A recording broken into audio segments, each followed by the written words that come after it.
दत्त चरित्र से प्रेरित कथा। श्री गुरु दत्तात्रेय की दिव्य शिक्षाएं। नमस्कार दोस्तों, इस संसार में हर व्यक्ति के जीवन में एक ऐसा समय जरूर आता है जब उसे लगता है कि उसके सभी रास्ते बंद हो गए हैं। कितनी भी मेहनत कर लो, सफलता हाथ नहीं लगती। मन बेचैन हो जाता है और चारों ओर केवल अंधकार ही दिखाई देता है।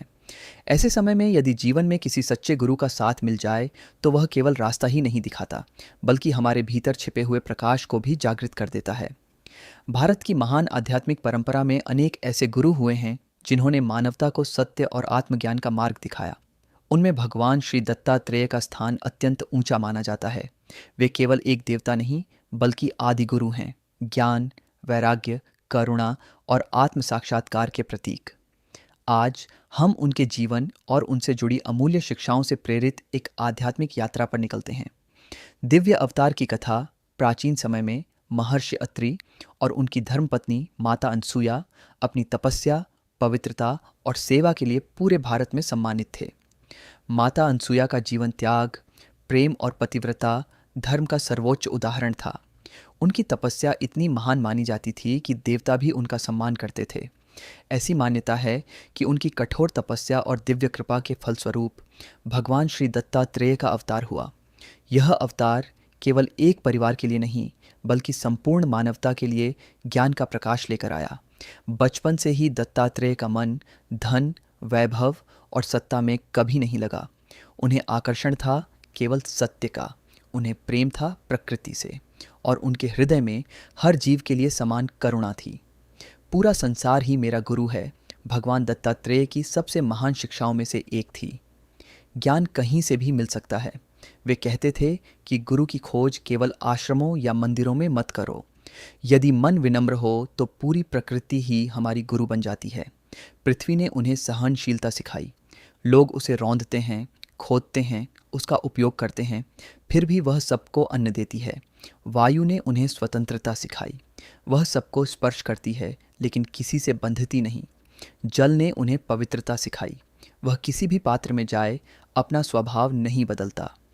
अग्नि ने परिवर्तन का संदेश दिया। जो कुछ भी उसमें जाता है वह नए रूप में बाहर आता है। आकाश ने उन्हें विशालता का अर्थ समझाया।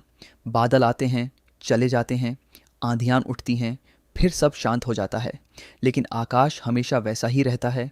वैसे ही हमारा मन भी परिस्थितियों से ऊपर उठना सीख सकता है। सच्ची संपत्ति क्या है? एक दिन कुछ लोग भगवान दत्तात्रेय के पास आए। उन्होंने पूछा, गुरुदेव, जीवन में सच्चा सुख कैसे प्राप्त हो? किसी ने कहा, यदि बहुत धन मिल जाए तो सुख मिलेगा। दूसरे ने कहा, यदि बड़ा घर और सम्मान मिल जाए तो जीवन सफल हो जाएगा। भगवान दत्तात्रेय मुस्कुराए और बोले, सुख वस्तुओं में नहीं होता, सुख मन के संतोष में होता है। जिस व्यक्ति को जो मिला है वह उसी में संतुष्ट रहना सीख ले, वही वास्तव में सबसे धनी है। और जिसे सब कुछ मिलकर भी और चाहिए, वह जीवन भर गरीब ही रहता है। मोह ही सबसे बड़ा बंधन है। एक दिन भगवान दत्तात्रेय जंगल से गुजर रहे थे। उन्होंने देखा कि एक छोटी सी चिड़िया अपनी चोंच में भोजन का एक टुकड़ा लेकर उड़ रही थी। अचानक कई बड़े पक्षी उसके पीछे पड़ गए। वह डर कर इधर उधर उड़ने लगी। आखिरकार उसने वह टुकड़ा नीचे गिरा दिया। सारे पक्षी उस भोजन के पीछे भाग गए और वह छोटी चिड़िया पूरी तरह मुक्त हो गई। भगवान दत्तात्रेय ने कहा, मनुष्य का जीवन भी ऐसा ही है। जिस चीज़ को हम सबसे ज़्यादा पकड़ कर रखते हैं, अक्सर वही हमारे दुहक का कारण बन जाती है। जो छोड़ना सीख जाता है वह वास्तव में स्वतंत्र हो जाता है। सेवा ही सबसे बड़ी पूजा है। भगवान दत्तात्रेय कभी किसी में भेदभाव नहीं करते थे। उनके लिए गरीब और अमीर, शिक्षित और अशिक्षित सब एक समान थे। एक भक्त ने उनसे पूछा, गुरुदेव, भगवान की सच्ची पूजा कैसे करें? उन्होंने उत्तर दिया, भूखे को भोजन दो, दुखी को सहारा दो, ज़रूरतमंद की सहायता करो, जिसका कोई नहीं है उसका साथ बनो। यही सबसे बड़ी पूजा है। समापन दोस्तों, भगवान श्री दत्तात्रेय का जीवन हमें यही सिखाता है। ज्ञान प्राप्त करते रहो, अहंकार का त्याग करो, निस्वार्थ सेवा करो, सत्य के मार्ग पर चलो, हर अनुभव से सीखो, और सबसे महत्वपूर्ण, अपने भीतर बसे हुए परमात्मा को पहचानो, क्योंकि सच्चा गुरु बाहर नहीं, हमारे अपने अंतर्मन में जागने की प्रतीक्षा कर रहा होता है। यारा श्री गुरुदेव दत्त,